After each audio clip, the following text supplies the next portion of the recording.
Halo semuanya, saya Naufal. Pada video kali ini kita akan membahas tentang kedatangan bangsa kolonialisme ke Nusantara. Jadi awal kedatangan bangsa kolonialisme ke Nusantara dimulai dengan Portugis di abad ke-16, diikuti Spanyol, Inggris, dan Belanda. Dan apa alasan mereka? Jawabannya adalah 3G, Gold, Glory, Gospel.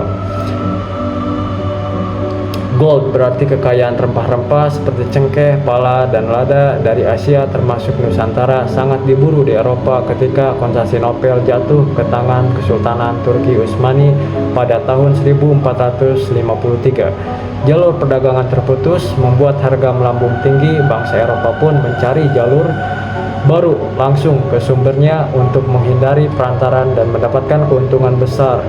Glory adalah kejayaan monarki Eropa yang berlomba-lomba memperluas wilayah kolonialnya untuk memperkuat kekuasaan dan presisi mereka. Gospel adalah misi penyebaran agama Kristen. Bangsa Eropa, terutama Portugis dan Spanyol, membawa semangat penyebaran agama setelah Perang Salib. Didorong oleh 3G ini, bangsa Eropa datang ke Indonesia tidak hanya berdagang, tetapi juga menguasai wilayah dan perdagangan rempah-rempah yang membuka babak panjang kolonialisme di Nusantara. Berabad-abad lalu, Nusantara dikenal sebagai tanah surga. Hamparan rempah-rempah seperti cengkeh, pala, dan lada tumbuh subur di Maluku, Sumatera, Jawa, hingga Kalimantan.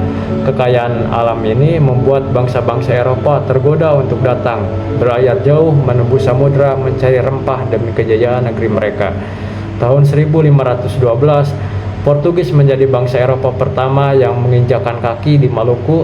Mereka datang dengan 3 alasan utama, yaitu mencari kekayaan, memperluas kekuasaan, dan menyebarkan agama Katolik.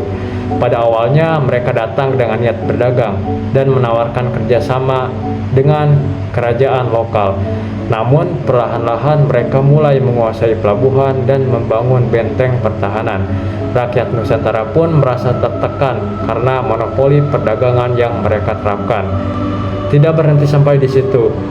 Beberapa dekade kemudian, Belanda datang menyusul pada tahun 1602. Mereka mendirikan VOC, perusahaan dagang raksasa yang diberikan hak istimewa oleh pemerintah Belanda. VOC tidak hanya berdagang, tetapi juga memiliki kekuatan militer, bisa membuat perjanjian politik, bahkan berhak memungut pajak. Tujuan mereka jelas, menguasai rempah-rempah Nusantara dan meraup keuntungan sebesar-besarnya. Dengan kekuasaan penuh, VOC memonopoli perdagangan, memaksa petani menanam tanaman tertentu, dan menetapkan pajak yang sangat tinggi. Kehidupan rakyat semakin menderita di bawah cengkraman kolonial. Banyak petani kehilangan kebebasan, bahkan ada yang dipaksa bekerja tanpa upah. Nusantara perlahan-lahan jatuh ke dalam bayang-bayang penindasan. Namun Nusantara tidak pernah diam. Dari Maluku, Aceh, Banten hingga Jawa, rakyat bangkit melakukan perlawanan. Para sultan, raja, bangsawan, dan rakyat biasa bersatu menantang penjajah. Namun seperti Sultan Babullah, Sultan Hasanuddin, Patimura, Diponegoro, dan Cut Nyak, dia menjadi simbol keberanian rakyat Nusantara. Meski persenjataan kolonial jauh lebih modern, semangat perlawanan tak pernah padam.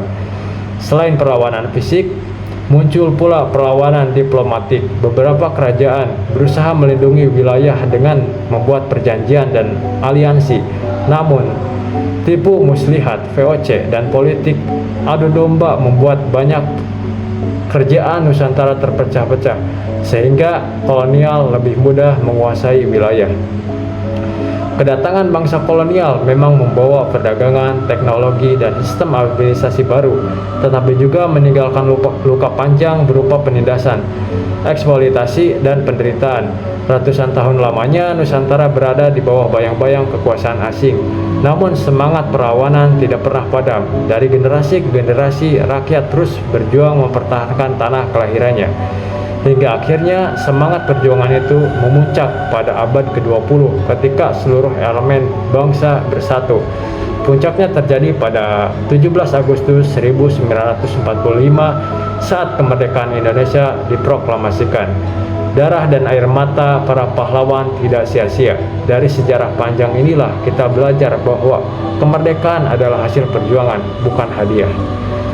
Cukup sekian dari saya. Wassalamualaikum warahmatullahi wabarakatuh.